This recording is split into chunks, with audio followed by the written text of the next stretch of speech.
This is the brand spanking new Prius from Toyota. Nice, isn't it? But is it any good?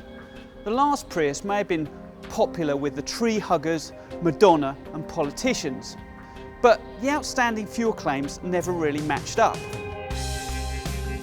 Now, conventional wisdom says that unless you spend your life in the city, you're better off with a good old-fashioned diesel if you wanted to save fuel.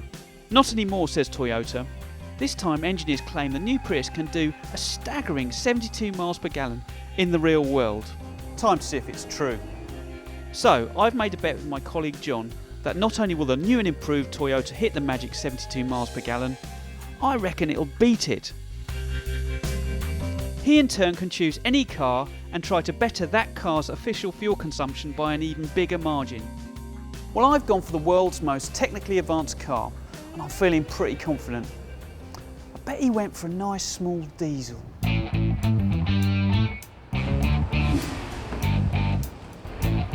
Right now, Tim probably thinks I've lost the plot. But as far as efficiency goes, the 911 is peerless. It's like a shark which has quietly evolved into one of the most efficient predators. Sounds a bit fishy. Now hear me out. The 911 with its trick PDK gearbox hits 60 in 4.3 seconds and tops out at 186 miles per hour. At the same time, it can average 28 mpg. As far as its performance to fuel consumption ratio goes, this thing is unbeatable. All right, keep your anorak on. Now I reckon I'm going to walk this. Let's hit the road. We set out a route that will take in the city, motorway and cross-country, and then calculate the MPG from a full tank. On the way, we'll use onboard computers to monitor progress. And I don't think the Porsche has a hope. Not so fast. I think driving efficiently and taking simple steps to improve MPG could give this 3.8 litre Carrera S a fighting chance. First off, I checked the tyre pressures when we fueled up. Not having the correct tyre pressures can increase fuel consumption by a costly 2 to 3%. And I bought a very nice pie. Now Tim might think this will be a walk in the park for the Prius, but I have a few little tricks up my sleeve. And we'll be doing the following. Where possible, I'm going to use the shortest line through a corner.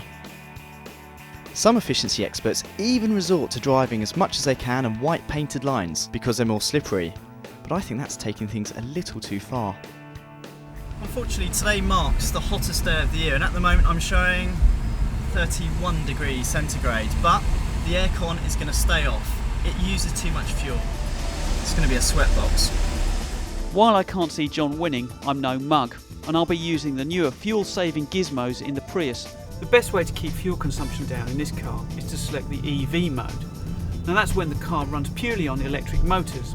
I can only go 2 kilometres at speeds of under 31 km/h. So what I'm going to do is select the Eco mode, which means that I'll get stop-start, which cuts the engine when I'm stationary. Tim may have stop-start, but I have my own tactics for preserving fuel. Stay green, stay green, stay green! Son of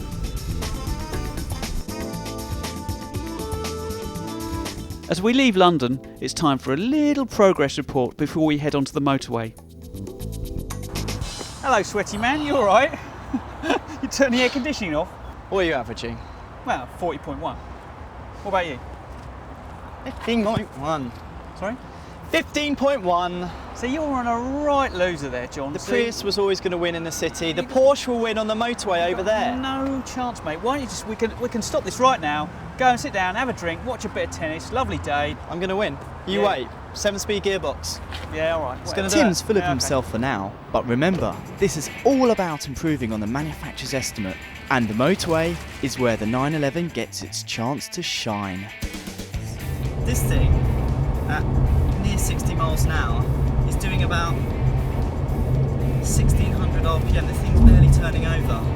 This is where we win the battle. I think I'll stick to, about 70 miles an hour.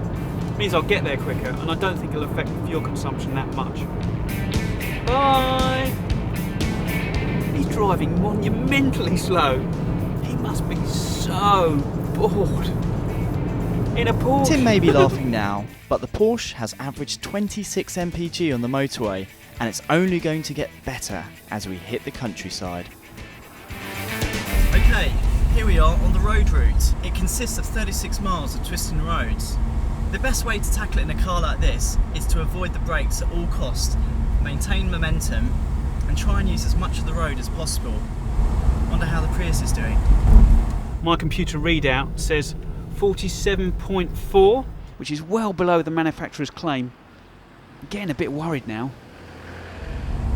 So far so good. A few miles on the road route and the Porsche is reading 29.4 miles per gallon. So that's a useful 1.4 miles per gallon better than the average quoted. I think we're going to win.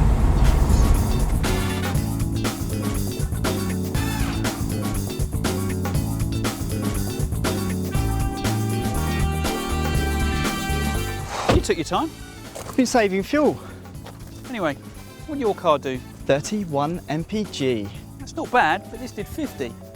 Not bad. It's supposed to do 72. This thing beat the official claim by 10%. Yours missed out by what, 30? Yeah, something like that. So I'm the winner then. So there we have it. It's not what you've got, it's how you use it. Did you get me one? No.